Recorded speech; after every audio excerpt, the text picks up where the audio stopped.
And so I want to tell you a little bit about Weed and Seed. When it was formed in 1996, we started the 4 committees, the committees of Housing and Economic Development, Community and School, Employment and Training, which is education. And we did start to work together. We really had a lot of things going on. Someone said to me last night, as a matter of fact, well, we really didn't do much for the community. We didn't really get the community buy-in. Well, but we trained over 100 people in how to get involved in our community. So we can't say we didn't do anything for the community. Is the community using what we taught them? I mean, it's just like they say, you can lead someone to water, but you can't make them drink.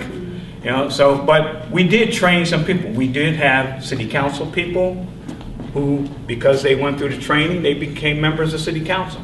We had a city council person who ran for mayor in one of our cities, who started here in Lancaster and ran for mayor in another city. We've had agency heads who went through the training who wouldn't have done that if they hadn't gone through Weed and Seed training and felt that they could do something in their community. So Weed and Seed has involved community. We've had hundreds of neighborhood cleanups. The police will tell you, I'm sure the police will tell you that there's more people who reach out to the police now than they ever did, especially in this neighborhood. At one time, it was just like this side and that side. Now there's people who want to get involved and who want to help the police out. And there is an access point. The police feel more comfortable in talking to people. The people feel more comfortable in talking to police. These things started through Weed and Seed. Not that they did everything, but the fact is that it opened doors.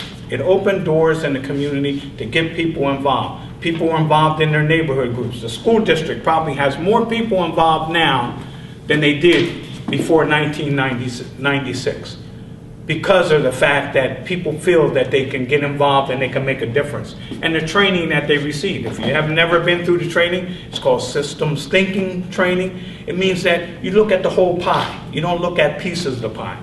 You cannot do anything about education if you have high crime, if you have poor housing, if you have people who don't want to learn.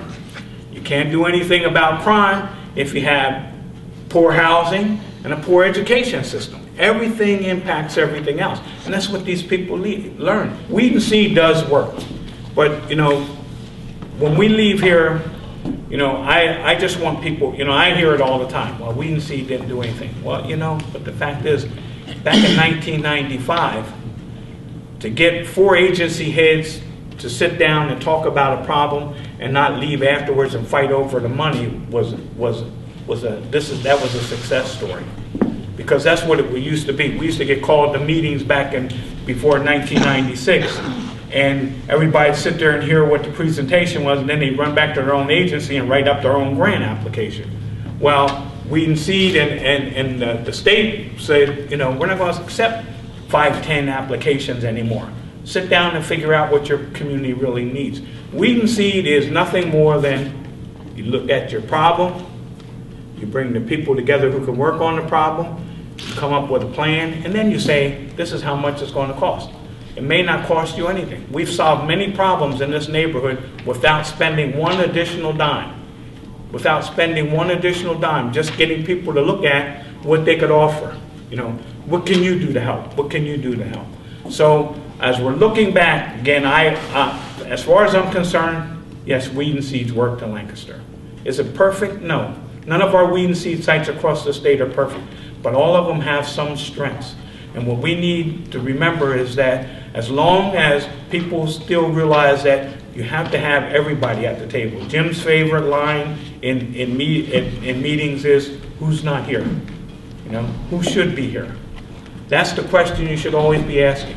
Who should be at the table to make this work? If nothing else, when we leave here today, we should all say things are better than when we started. And every time someone new comes to Lancaster and I get a chance, I drive them right down Duke Street. Look at this, I can remember doing a talk up in Harrisburg, and they said, well, what's good? I said, take them down Duke Street. They brought a whole busload of people from all over the country here to see what this neighborhood did on South Duke Street.